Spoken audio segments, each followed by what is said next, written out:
orasan sa bahay? Okay. Sino dito ang may orasan na hugis bilog? Sino naman dito ang orasan ay parihaba? Parisukat. Okay. Sino dito ang orasan ay gumagalaw ang kamay? Umiikot yung kamay. O bakit to?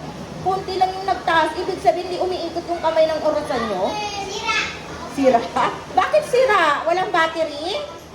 Okay, ngayon. Bakit kaya may orasan sa bahay? Ang gustong sumagot, taas ang kamay. Bakit kaya may orasan sa bahay? Yes, Ashley. Yes, Kenji. Para malaman ang oras, di ba? Oh. Tama, sabi ni Lucas, kung tanghali na ba, o umaga na ba, o gabi na ba. Oh. Kasi pag walang orasan, titignan lang natin yung araw. Sabihin natin, ay, yung araw nasaan na? Pag nandoon yung araw sa pinakataas sa langit, ay tanghali na, mainit. O diba? Pag wala na yung araw, ano nang ibig sabihin? Gabi na. Mas maganda ba yung ganun? Hindi natin malaman. Paano kung umulan? Walang araw. Mahuhulaan ba natin kung kailan yung tanghali? Oh. Mahuhulahan po ba? Oh, so mahalaga po bang orasan? Okay, ngayon, kung kayo ay nag-o-observe ng orasan, ilan ang number ng orasan? Well, ilan naman ang kamay? Dalawa, pero may isang mapayat na kamay naman. Pero pag-uusapan natin ngayon yung dalawang matabang kamay. Okay? Handa na po bang makinig?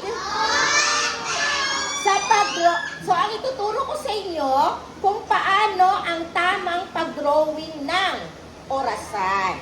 Okay. Una-una, kailangan natin ng tuldok sa gitna. Ayan, may tuldok sa gitna. Bakit kaya? Tapos, lalagyan natin ng cross. Lalagyan natin ng cross. Yan. Yan, cross. Bakit kaya lalagyan natin ng cross? Para tama ang hati, tamang space ng number. Kasi pag walang ganito, lahat ng number magkakadikit.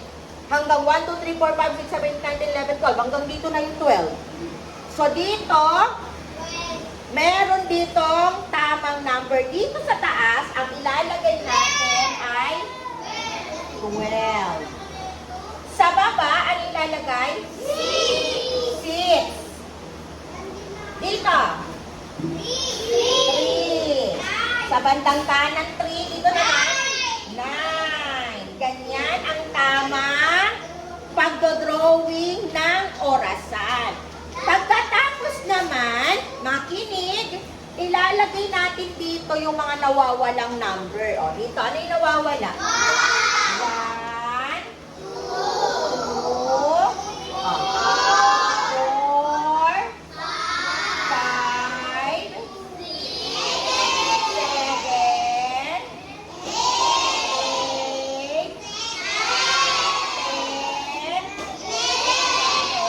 10. Ayan. Pag may number na po lahat, so pantay-pantay po ba? Okay, kasi pag hindi, walang cross, ganito magiging itsura niya, children ha. Kunwari, drawing kayo ng orasan, bilog muna. O, kunwari bilog. O, lalagay nyo 12. 1, 2, 3, 4, 5, 6, 7, 8 hanggang 12, di ba? O, gagano kayo. 1, 2, 3, 4, 5, 6, 7, 8, 9, 10, 11, 12. O, pantay ba?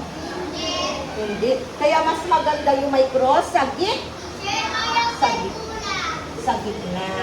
Next. So, tapos, pagka nakasulat na yung number, 1, 2, basahin natin. 1, 2, 3, 4, 5, 6, 7, 8, 9, 10,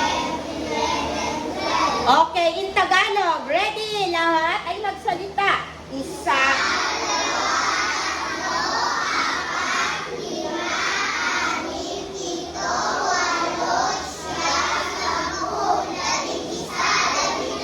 Okay, pag meron ng number, idodrawing na natin yung bilog. O, pwede naman, pwedeng parisukat, parihaba. So, sa ngayon, ang idodrawing natin ay bilog. O, yan, bilog.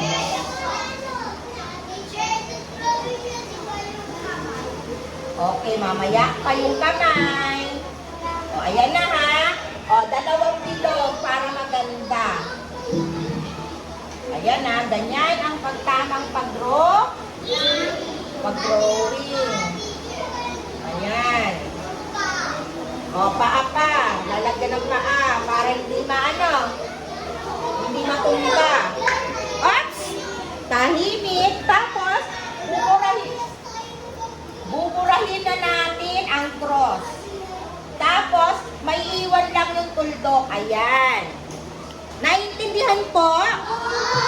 Ilan po ang kamay ng orasan?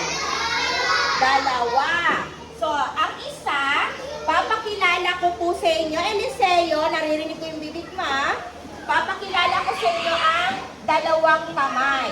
O, eto po, ang tawag dito, ang tawag sa kanya ay short. Anong pangalan? Short. O, short hand. Okay. Eto si short, mahilig siya magbilang. Ganito siya magbilang. 1, 2, 3, 4, 5, 6, 7, 8, 9, 10, 11. O'clock. O, ulitin natin. Mali. 1, 2, 3, 4, 5, 6, 7, 8, 9, 10, 11, 12. Pala, 12.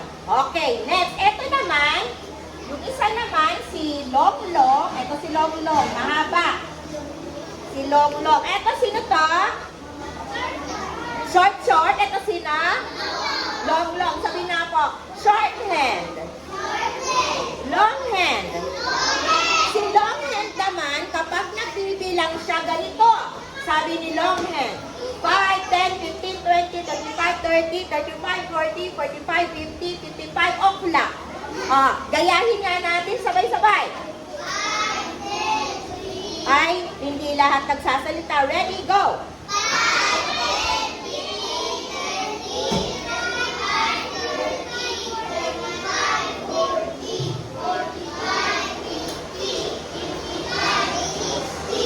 O'clock. O'clock.